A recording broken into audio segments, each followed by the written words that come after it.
And I knew I would lose the opportunity to rule a Rai area and to be the governor.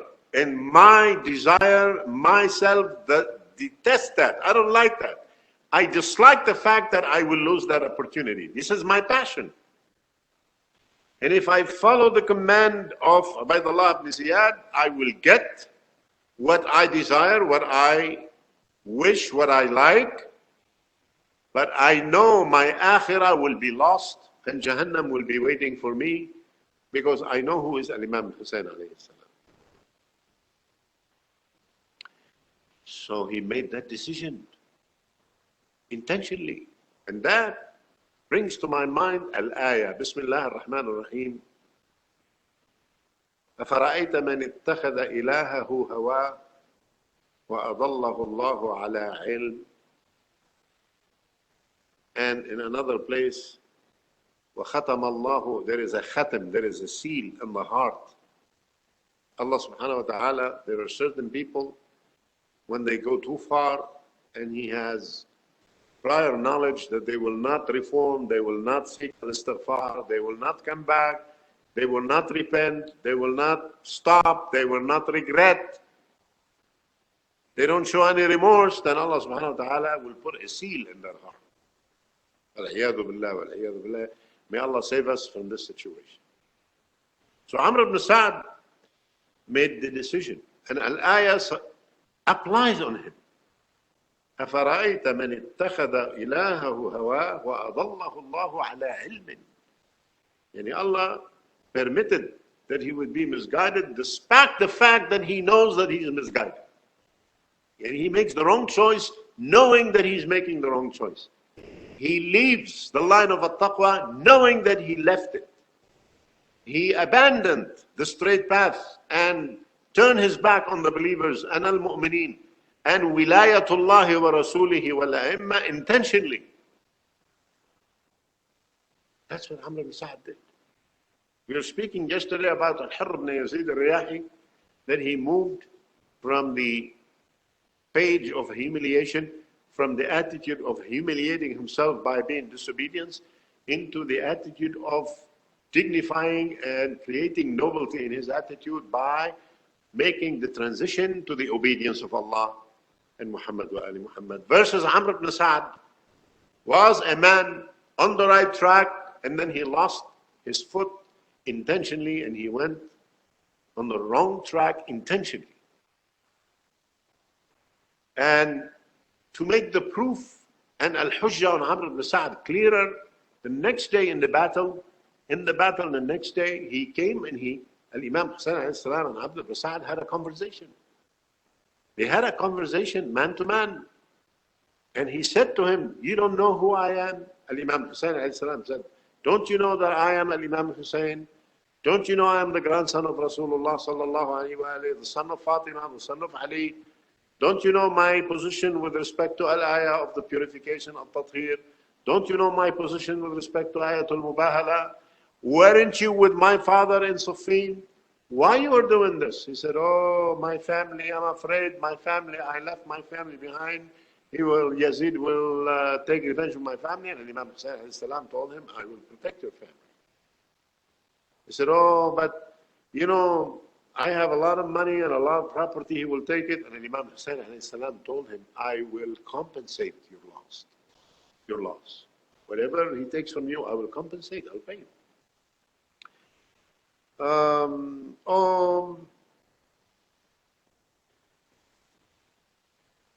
Excuses, and Al-Imam would respond. Finally, Al-Imam knew. He said, woe to you. Sahqan liqawmin. May Allah subhanahu wa ta'ala wipe you out because of such an attitude that you are taking. And he made the decision, and he reached a level, he reminds me of another ayah that denounced him. تأخذهم العزة بالإثم. Yani, he was the first to put an arrow and shoot an arrow towards the camp of Imam Hussein alayhi salam. And he shouted in front of everyone, Ishhadu li, every one of you, all of you, be my witness that I was the first to hit Al-Imam Hussein alayhi salam with the arrow. يعني وقاحة, يعني bluntness, يعني no haya, no shame, no iman. It can be worse than that. Versus the group that were with Al-Imam Hussein alayhi salam, the group who were with him, this wonderful group of people. I wish one day someone would make a dissertation in Islamic history to speak about this group. This group, if you look at it collectively, it's an amazing combination of people. It's a reflection of the purity and the kindness and the wonderful ethical values that Allah puts in the world, in people. And how did they come together? How did they meet? It's like as if Allah subhanahu wa ta'ala rewarded each and every one of them to be with Imam Hussein alayhi salam to achieve their high position in Al-Jannah because of their character, because of their nature, because of their iman, because of their goodness. You see a group of people, you see in this group there was a Christian, there was a Jew. And of course, they were and they converted to Islam because of Imam Hussein alayhi salam. There was the servant, there was the master, there was the Arab, there was the non-Arab, there was the senior, and there were the young people, and there were the youth, and there were women. Some of these women demonstrated incredible faith, incredible loyalty, incredible sincerity. Especially this woman who pushed her son after her husband, Junaid, his name is Junaid, was martyred. She pushed her son 12 or 13 years or 11 years, some story 11, some story say 13. She said to him, take your sword, take the sword. You see, how did your dad fall for the sake of Allah defending an imam? You want to make me proud Yawm al-Qiyamah in front of Fatima al-Zahra alayhi salam, because I will ask you to go defend the sons of Fatima. Youth. And when he took the sword was maybe as tall as he was. A kid.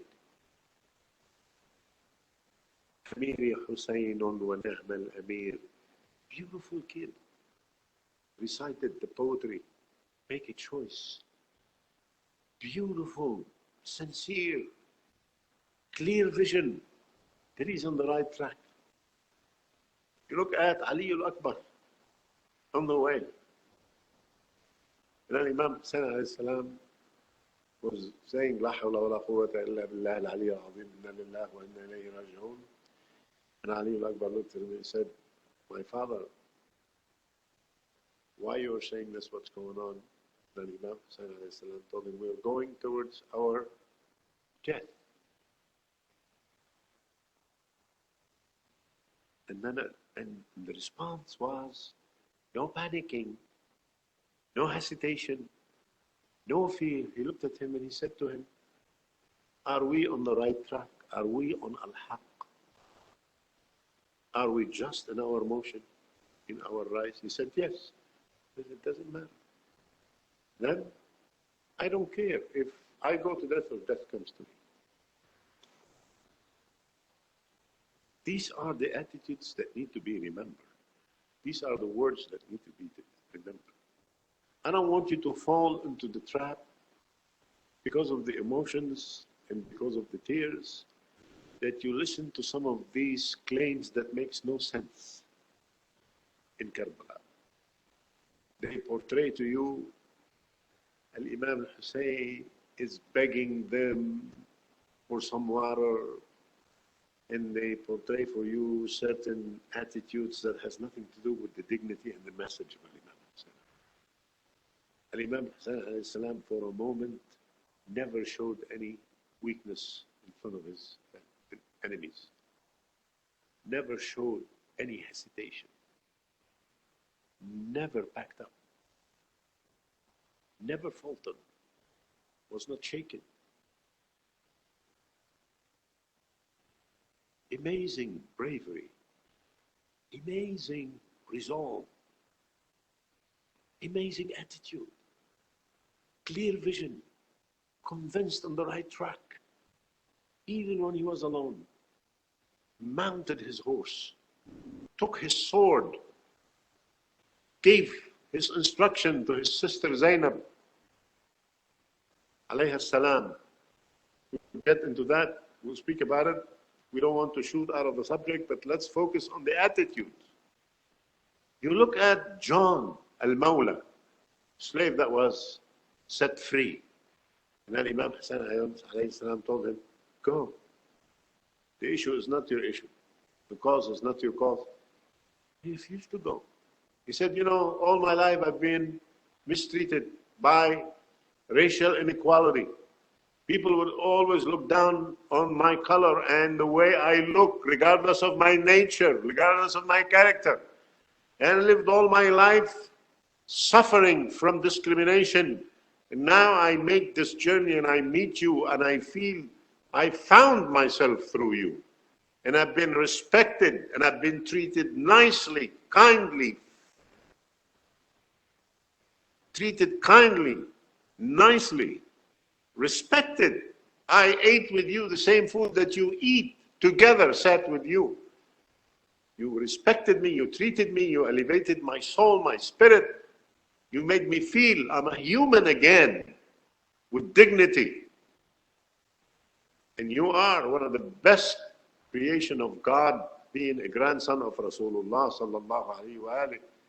Now you are facing this situation, you expect me to leave you and turn my back on you? No. Even if I lose my life, I will defend you. Such an attitude. Look at this attitude. Habib ibn Madahir. You see this group, there was the male, female, the youth, middle age, seniors, non-Shia, Christian, the Jew, Arab, non-Arab, different colors, different group, nationality, different status. Amazing group. They all found a common factor, sincerity to God. Defending Al-Imam Hussein alayhi salam that represented the legacy of righteousness and the truth. And they gave up everything. They gave up their dunya, they gave up their families, they gave up their money, they gave up all their worldly projects. It didn't matter to them anymore. What matters? One particular mission. They will defend this man as long as they have the chance to live. And let's go back further. This wonderful leader, this amazing leader, you would wonder why Allah subhanahu wa ta'ala would put the love of people in the heart of all the generations for Imam Hussein and his group and his followers. You would wonder why millions of people, time after time, year after year, generation after generation, decade after decade, centuries after centuries, would repeat the same statement. Ya laytana kunna ma'akum fanafuza fawzan azima. We wish that we were with you. Definitely we would have succeeded and prospered and we became victorious like you. Why?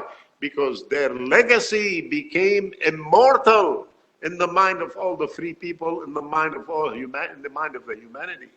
In ad-dunya and in yawm al-qiyamah, this ashab, this group that supported Al-Imam praised them in such ajib what he said to them. Yani even the companions of Rasulullah, the best companion of Rasulullah, did not equate them in the sincerity and in the bravery.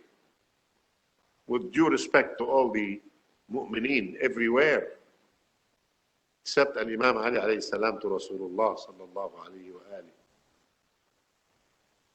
He gathered all of them on the 9th of Muharram.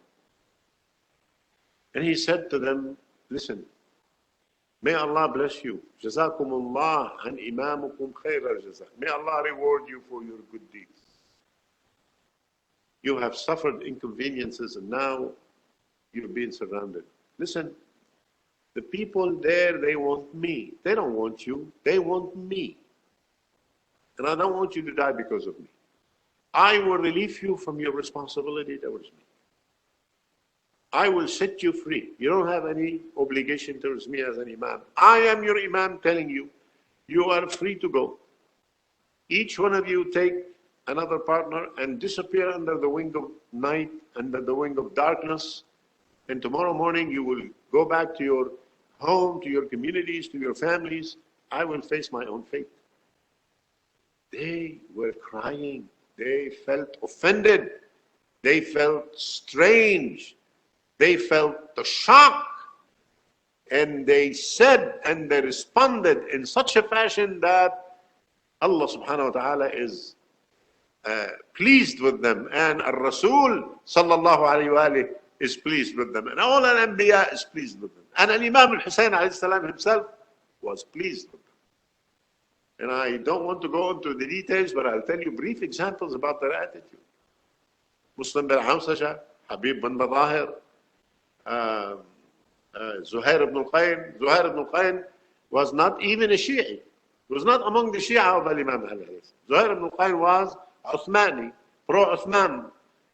And he was camping close to Karbala. And Al-Imam sent a letter and sent to him and told him to come and explained the situation to him. And Zuhair ibn al-Qayn maximized his opportunity. He felt, he said, and he explained all his life.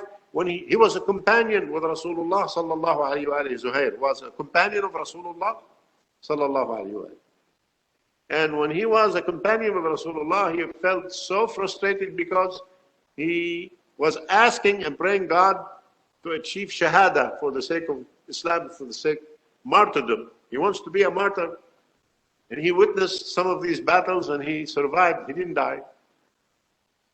Until that day when Imam Hussein sent him this letter and gave him this opportunity, the man immediately responded and said to his wife, I am going to divorce you and I want you to go back. The situation is serious. I don't want you to stay here. I'm going to go defend the grandson of Rasulullah, the son of Fatima. And his wife was an amazing woman also. Amazing attitude. Habib ibn Madahir, senior, 74 years. Muslim bin Hawsasha, all these people, at night on the 9th of Muharram, they responded with one heart, with one attitude. We will never leave you. We will never forsake you. We will never turn our back on you, even if we are killed. One of them said, Wallah, if they fight me and kill me and they cut me with their swords into pieces, and Allah subhanahu wa ta'ala would resurrect me again, bring me back to life, and I would face the same fate over and over again until 70 times, I will never leave you. Another person said, Wallahi, if they burn me 70 times and bring me back to life and burn me, I will never leave you. And one of them said, what kind of a life I'm going to have without you? What kind of a life I will envision to myself if I forsake you, if I turn my back on you, if I leave you, if I depart and you get killed? What kind of dunya, what kind of a life I will face? How I'm going to live? What I'm going to say to Allah? What I'm going to say to Rasulullah sallallahu alayhi wa sallam? What I am going to say to all al-mu'mineen and to Munkar wa Nakir? What I'm going to say? That's the lisan hal, yani. That's his attitude. What justification I would give? No. Life would mean nothing to me if I have to live my life after you. Especially if I forsake you and turn my back. Al-Imam felt so good and felt proud of this group. And he raised his hand to the sky and he prayed for them. And the kind of prayer that he did for those people, get them closer to Allah and uncover the barrier that most people have in the dunya. So they and heaven as if they are in it, and they and hell as if that they are seeing it. You know, al-ayah, when you read al-ayah, that people when about to die, they will see the third dimension and the fourth dimension and the fifth dimension. فَكَشَفْنَا عَنْكَ غَطَاءُكَ فَبَصَرُكَ الْيَوْمَ حَدِيدٌ. We will uncover the barriers. You shall see with clear, strong vision the angels when they are calling you to leave, asking you what you have done, asking you about your belief, about your perception about God and whatsoever you. These people, the barrier was moved, and they prayed, and they supplicated, they wept, they cried, and they supported each other, and they defended each other, and they brothered each other. And it's amazing. It's amazing. In that sense, Allah subhanahu wa ta'ala loved those people and granted them their wish of ash-shahada, martyrdom. Bismillah ar-Rahman ar-Rahim. ولا تحسبن الذين قتلوا في سبيل الله أمواتا بل أحياء عند ربهم يرزقون. Do not think, imagine that those who were killed for the sake of Allah, they are dead. No, they are living. They are living under the command and under the care of their Lord. فرحين بما آتاهم الله. They're happy with Allah, what Allah gave. And they would feel good with the glad tidings and waitings for the others to come. We learn from this that we will be tested in a small little situation. We don't have to go through Karbala again, no, in our daily lives. In the world where we live today, how many people they cry for Al-Imam Hussain alayhi salam and they kill Al-Imam Hussain alayhi salam 1,000 times a day when they support an oppressor. And then when they speak ill about a decent man. And when they do not equate the godly leadership with the satanic leadership. How many people they would weep for Al-Imam Hussain alayhi salam and they kill Al-Imam Hussain alayhi salam with their oppression towards their wife and towards their kids and towards their neighbor every single day. We need to take advantage and we need to motivate ourselves when we shed the tears. And we should shed the tears, but we want our tears to direct us and to inspire us to do the right thing and to know the Yazid of our times and the Hussein of our times. So each and every one of us becomes a small Hussein and a small Ali al-Akbar and a small Habib al-Madahir and a small Muslim bin Awsaj and a small Zuhair ibn al-Qayn and a small Al-Hurr ibn Yazid al-Riyahi. You would be able to change the world. You would be able to stop the oppression in Yemen. You would be able to save the distress for all the orphans and the widows we've created in Syria and Iraq and Libya and Egypt. The shape of this ummah is in big shambles because we don't have Hussainis followers. We have tyrants. كلما أتت أمة لعنت أختها. Everybody wants to be a millionaire in 24 hours. And look at the situation that we have in the world today. Non-Muslims, they are united, and Muslims, they are not united. More than 82 ayah al-Quran speaks about unity. First ayah al-Quran speaks about reading. We are a lot of people, a lot of Muslims in the world, they don't even get the first level of education. A lot of ayat in al-Quran talks about supporting each other with ilm, charitable contributions, zakat, khams. And you look at these nations, you would see billions of dollars being plundered and thrown and wasted. Were taken by the mustakbirin and taken by al-istikbar figures, enslaving their leaders. And these leaders, they fear the people and they don't fear God. Recently, there was this it defies my intelligence that we welcome Al-Imarat, United Arab Emirates, this prince that maybe he doesn't know history, maybe he never read history, commits an act of treason. And he did something unbelievable for free. For free. At least if you're a man of principle, you say, oh, you're asking me to do 1, 2, 3. I want you to do 1, 2, 3. Never like that. Yes, sir. Whatever you say, it will happen. No dignity. No bravery. No justice. إنا لله وإنا إليه راجعون.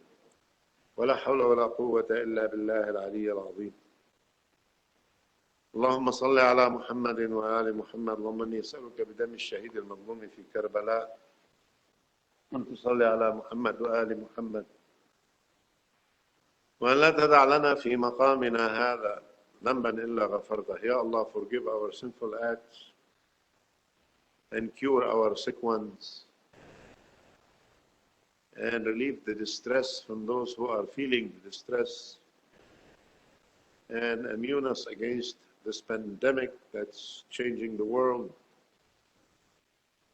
and relieve all those who are in distress among the believers, men and women and families. Ya Allah, we seek to expedite the appearance of our Imam, our hope. Ya muqallib al-qulub, thabbit qalbi ala dinik.